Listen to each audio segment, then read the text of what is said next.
Hello and welcome back to the Road to Good Cooking, and today I'm going to show you how I made my maple bacon sausage, and it is absolutely delicious. Now I didn't shoot the video of the entire process because I have another video on my channel that it's a different variation of the maple bacon sausage recipe, but the process is still the same, so you'll see how I put it all together on that video, which I will link up in the iCard above. So sit back and enjoy, and let's get started.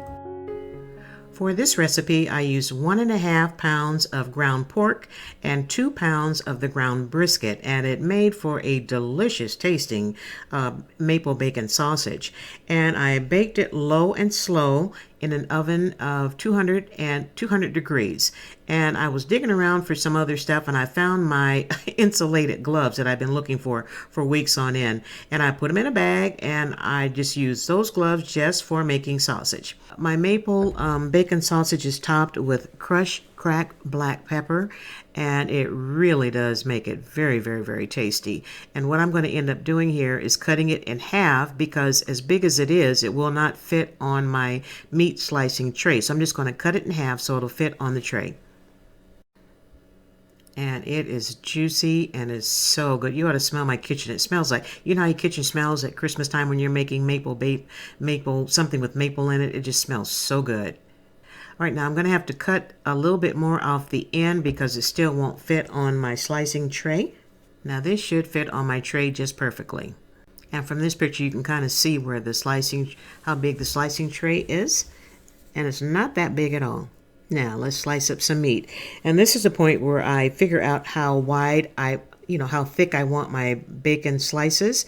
And you can make yours as thick or as thin as you like. I like a nice thick piece of bacon. I don't know about you, but that's just me. And I got it cut. That's about where I want it. Not quite. So I'm going to turn it up just one more notch.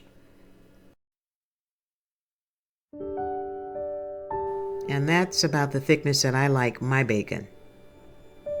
So let's slice this bad boy up. See what we got here. You know, and the one thing that I miss more than anything about living in this old folks joint is that I can't fire up my smokers. I would much rather have, I would have loved to have smoked my bacon, my maple bacon sausage. And for those of you that have smokers, I envy you that you can, fire up your smoker whenever you want to.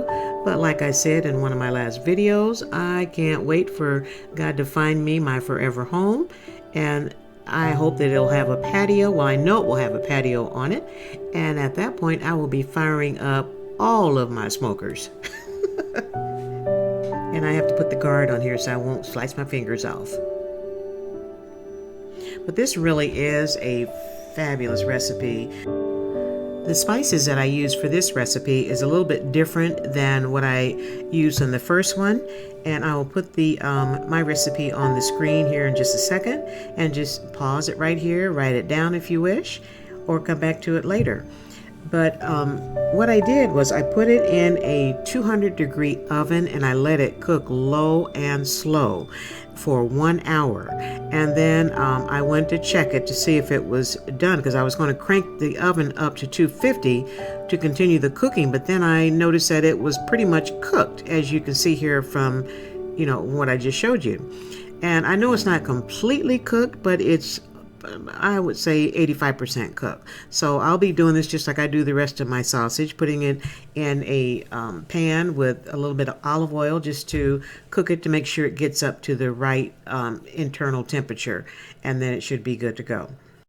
But check out the other video that I posted 3 years ago, and it will have a lot more detail in it. You'll see the entire process, how I put it all together. And I pretty much baked it the same way. The only thing I did differently, I didn't have my meat slicer because I was living with my sister and brother-in-law at the time, right after my surgery. So all my stuff was in storage. And we're done. And from here, I'm going to stop like I always do at the end of my processing. I'm going to wash take apart my slicer and get everything all washed up and sanitized and ready to go. I have some warm soapy water here. I'm going to wash my gloves off because I'm going to be using my dishwashing gloves. Yes, I have all of my gloves. They're color coordinated.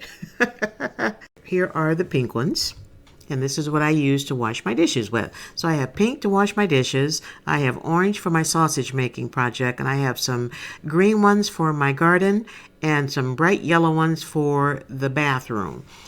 Hey, I'm an old person. I can't be picking up gloves that I clean the bathroom with to wash my dishes with. So this way, I got everything marked and there's no making oops. You notice there's 3 holes on the blade, and that's where the screws are. And I always take off the blade and wash it thoroughly along with the screws, because by the time I slice up a bunch of meat, a bunch of sausage, there's usually sausage in the screws here. So I have little tiny brushes that I use to get all the meat out of the screws. And it's really important to have, cleaning brushes or whatever you need to clean every little crevice that you need to, because there's nothing worse than having, dried up sausage on there left over from another project. Now, we talked about that in the last video. It's important to clean everything thoroughly, because you're messing with raw meat and you don't want that meat to sit in there and get all nasty and then you have it in your next project. Now I have to bring my entire slicer over to the sink because there's no more detachable pieces of equipment that I take off of there. And as you can see, the sliding tray is attached. So I have to kind of use this, kind of clean it over the sink. And yeah, it's a pain in the butt, but I know that it's going to be clean once I get done. So I just lean it over like so, and then I drop it like this. And that way I can, have it right over the soapy water, and I just clean it the best I can. And there's not usually a whole bunch of stuff left on the slicing plate, just the remnants of the sausage that was there. So you'll see in the next clip that I take a nice damp rag after I get done with this part of it, because I don't want to put that underneath the running water for obvious reasons. And I wipe it down thoroughly with a damp, clean dish towel. And yeah, this is it's a lot of work, but I tell you what, once I get this all clean, I know that it's ready for my next project. I know that there's not any meat that's in any of these little nooks and crannies and creases and cracks. So, just be mindful of your health and the things that you are doing, the food that you're processing for your family. You don't want to make anybody sick.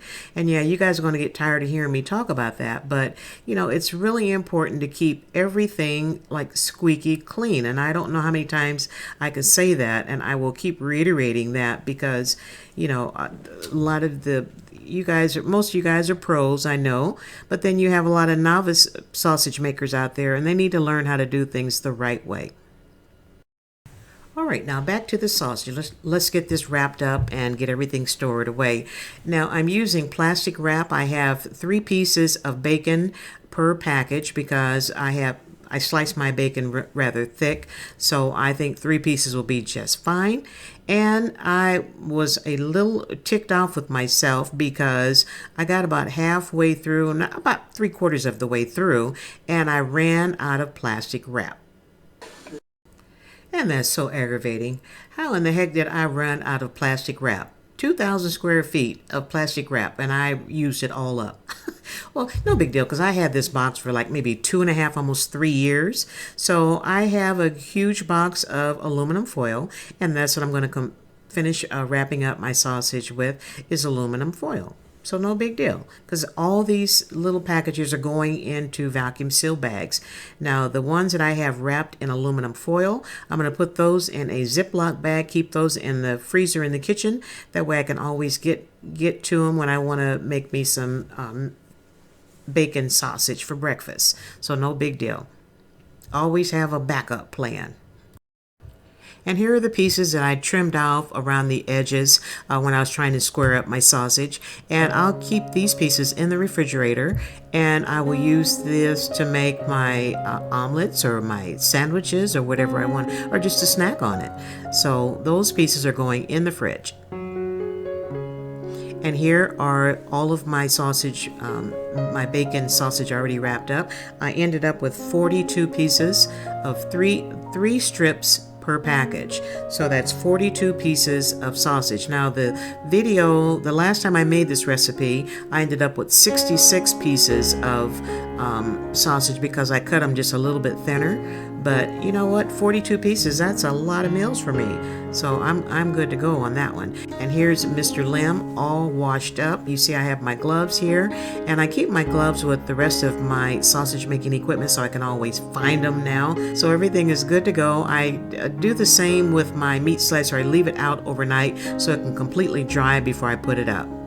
And before I put it up, I will put the blade back on, and that way I'll know everything is safe and sound in one spot. And here's my sausage all bagged and tagged. And yes, I tag everything because I'm going to have an awful lot of sausage in my freezer, and I need to know what everything is. And these 4 packs here, I will keep those in my freezer in the kitchen. And you know I had to cook up some lunch for myself that day, so I made myself a maple bacon sausage BLT on some homemade sausage buns, and they were off the charts delicious. It was off the charts delicious. It really was. I love my bacon like this. I really do. And once you start making your own bacon, you won't want to buy that stuff in the store. It's just going to fry up in the pan and nothing. And then Saturday morning, I made myself some buttermilk waffles. Yes, I had to have me some waffles with my bacon, and it was off the charts. Oh my goodness, I was in waffle heaven. And then for dinner, I made myself some avocado toast, and I made the avocado toast with avocados, and I'll put that in the next video so you'll have that recipe as well. And it is avocado toast with bacon, eggs, and lettuce and tomatoes, and it was just so good. And if you're new to my channel, thanks so much for stopping by. Don't forget to hit that subscribe button and that notification bell. That way you'll be notified each and every time I upload a new video. And don't forget to hit that thumbs up button and share my link with everybody you know in the universe. Be blessed, keep on cooking, and make you some sausage.